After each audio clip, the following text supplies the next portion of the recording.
আসসালামু আলাইকুম, সবাইকে স্বাগতম। আইসিটি বিষয়ের লজিক গেট হইতে লজিক ফাংশন সরলীকরণ সম্পর্কিত এই ধরনের অনেক সময় প্রশ্ন থাকে। অনেক সময় উদ্দীপকে আমরা লক্ষ্য করে দেখেছি এই ধরনের লজিক গেট থাকে, আর বলা হয় এক্স এর সরলীকরণ মান নির্ণয় করো। তাহলে আমাদের এই তথ্যের আলোকে প্রথমে এক্স এর একটা লজিক ফাংশন বের হবে, সেটা থেকে আবার সরলীকরণ করে আর একটা ছোট মান বের করতে হবে। তো চিত্র লক্ষ্য করলে দেখতে পাই এখানে 1 2 3টা লাইন আছে। এইটা এ, এইটা বি, তাই না? এ থেকে আবার একটা লাইন বের হয়ে এখানে নট যুক্ত করে এ নট তৈরি হয়েছে, তাই না? তাহলে আমরা বলতে পারি এটা এ নট আর এটা বি। এই তিনটা লাইন ব্যবহার করে আমরা এগুলো তৈরি করব। প্রথমত আমাদের এই লজিক ফাংশন সরলীকরণ করার সময় বাম দিক থেকে ছোট থেকে চিন্তা করতে করতে যেতে হবে, তারপর বড় হবে। যেমন উপর থেকে আমরা যদি চিন্তা করি এইটা করব, এই লাইনটার কোনটি মান বের করব, এই লাইনটার মান বের করব, তারপর এটা যুক্ত করে আবার এইটা বের করব, পরে এটা যুক্ত করে এটা বের করব, ধাপে ধাপে। কিন্তু আগে যদি এখানে এক্স এর মান বের করতে চাই তাহলে কিন্তু প্রবলেম হবে, সেজন্য আমরা ধাপে ধাপে করব। প্রথমে এইটার মান বের করি। এখন এইটা এই লাইন আর এই লাইন দুটো প্লাস হয়েছে, অর গেট মানে প্লাস, এটা অর গেট, তাই না? তাদের নাই দেখতে অর গেট, তার মানে কি এই লাইন আর এই লাইন যোগ হয়েছে। তাহলে এটা হচ্ছে এ, এটা বি, এই যে এটা এ আর এটা বি, আর এটা কিন্তু এ নট। তো এ নট কিন্তু এখানে নাই, যেখান থেকে শুরু হয়েছে সেটা কাউন্ট করব। এ আর বি দুইটা মিলে প্লাস হয়েছে, তাহলে আমরা বলতে পারি এ অর বি অথবা এ প্লাস বি, যাই বলি না কেন। অর বলতে প্লাস বোঝায়, লজিকেটের ভাষায় অর বলে। এটার পরে এইটা করব। এখানে আবার কি হচ্ছে, এই লাইন আর এই লাইন দুইটা গুণ হয়েছে, গুণের উপরে নট যুক্ত হয়েছে। অ্যান্ড, এটা অ্যান্ড গেট, অ্যান্ডের উপরে নট মানে কি ন্যান্ড গেট তৈরি করতে হবে। ওকে, তাহলে প্রথমে এই লাইনটা হচ্ছে এখান থেকে শুরু হয়েছে, শুরু মানে কি এ নট, এটা কিন্তু এ নট আর এটা B, A not B, A not আর বি দুটো গুণ হয়েছে, গুণের উপরে আবার একটা নট যুক্ত হয়েছে। ভালো করে লক্ষ্য করি, এই লাইনটা এ নট, এটা বি, দুটো গুণ হয়েছে, গুণের উপরে আবার নট যুক্ত হয়েছে। তো আমরা এইটার আউটপুট পেলাম, এইটার আউটপুট পেলাম। এখন এইটার আউটপুট, এইটার মান কী হবে? এখন এইটা আর এইটা দুটো কিন্তু যোগ হয়েছে, এটা কিন্তু আবার অর গেট, এটা অর এটা অর, তাই না? তার মানে কি এই লাইন আর এই লাইন যোগ হয়েছে। এই লাইন বলতে এইটা, আর এই লাইনটা এখান থেকে শুরু হয়েছে মানে কি বি, তো এটা বি আর এইটা দুটো যোগ হয়েছে।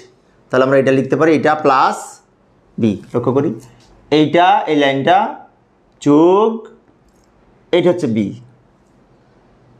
এখন এবার এটা কিন্তু অ্যান্ড গেট, গুণ হয়েছে। কোনটা গুণ হয়েছে? এই লাইনটা এদিক দিয়ে ঘুরে এদিক দিয়ে গেছে, মানে কি এইটা কিন্তু এইটা, তার মানে কি এই লাইনটা হচ্ছে A plus B, A or B, আর এইটা হচ্ছে এই লাইনটা হচ্ছে এটা। এখন দুইটা মিলে আবার কিন্তু গুণ হয়েছে, জাস্ট গুণ মানে অ্যান্ড গেট, ডি এর মতো দেখতে। তাহলে আমরা এখন আর সবার শেষে এক্স এর মান বের করব। তো এক্স এর মান বের করার সময় এই লাইন আর এই লাইন কিন্তু গুণ হয়েছে, এই যে অ্যান্ড গেট মানে গুণের কাজ করে। তাহলে লিখবো এইটা, যেহেতু গুণ সেজন্য ব্র্যাকেট দিব, ইন্টু এইটা।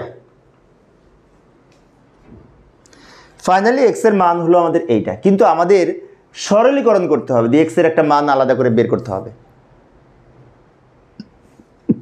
এই পেজে সম্ভবত ধরবে না, আমি পরের পেজে যাই, এটা নিয়ে যাই পরের পেজে। ওকে, পরের পেজে নিয়ে আসলাম এক্স এর মান। তো আমাদের সরল করতে হলে ব্র্যাকেট তুলে এটার সাথে এটা গুণ করতে পারি, কিন্তু একটা কথা আছে, এটার সাথে এটা গুণ করা একটু জটিল হবে। তা আমরা ছোট্ট কাজ করতে পারি একটা, এই যে উপরে নটটা আছে না, এই নটটা ভেঙে দুই খণ্ড করতে পারি। ডি মর্গেনের দ্বিতীয় সূত্রে বলা আছে, দ্বিতীয় উপপাদ্যে বলা আছে গুণের পূরক সমান পূরকের যোগফল। অর্থাৎ গুণের উপরে যদি পূরক থাকে, এই পূরকটাকে ভেঙে দুই খণ্ড করা যায়, শর্ত হচ্ছে ইনটুটা প্লাস হবে।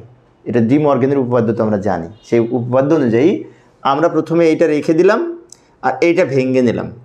এ নট প্লাস ইন্টু আছে প্লাস হবে বি নট, প্লাস বি রেখে দিলাম, এই বি রেখে দিলাম। আমি আর একটু বুঝিয়ে দিচ্ছি, এ নট তো আগেই ছিল, তারপরে এই উপরের নটটা হচ্ছে এই নটটার ভাঙ্গা অংশ, আর এই নটটার অর্ধেক এখানে গেছে আর এখানে গেছে। এখন এই দুইটা, এই টোটাল নটটা ভেঙে দুই খণ্ড হওয়ার কারণে নট বলতে পূরক বোঝায়, আমি নট বলি, ইন্টুটা প্লাস হবে ডি মর্গানের দ্বিতীয় উপপাদ্য অনুযায়ী। এখন এ ডাবল নট সমান এ, এটা তো আমরা জানি, এ ডাবল বার সমান এ। তাহলে আমরা সেকেন্ড পরের এই যে এই সূত্র অনুযায়ী এই এ বি উপরে নট থাকলে আলাদা আলাদা করা যায়, ইনটুটা প্লাস হবে। এই নিয়ম অনুযায়ী আমরা এটা ভেঙেছি। আচ্ছা, এখন আমরা পরের লাইনে কী করবো, এটা রেখে দিলাম। এ ডাবল নট সমান এ প্লাস বি নট। ও আর একটা কথা আছে, বি নট আর বি যোগ করে 1, বি নট আর বি প্লাস করে কিন্তু 1 হয়। এ নট প্লাস এ সমান 1, সি নট প্লাস সি সমান 1, এগুলো তো আমরা জানি, মৌলিক উপপাদ্যের শিখেছি। সেজন্য এইটার মান আমরা 1 লিখতে পারি। আবার এ প্লাস 1 সমান কিন্তু 1, তাহলে ফাইনালি এটার মানও কিন্তু 1 হয়। দারুণ না? কত সুন্দর, ছোট হয়ে যাচ্ছে। এইটা ইন্টু এটার মান 1, এটার সাথে 1 গুণ করলে এ প্লাস বি হয়, অথবা এ অর বি হয় ফাইনালি। তার উত্তর হচ্ছে এটা, এক্সের সরলীকরণ মান।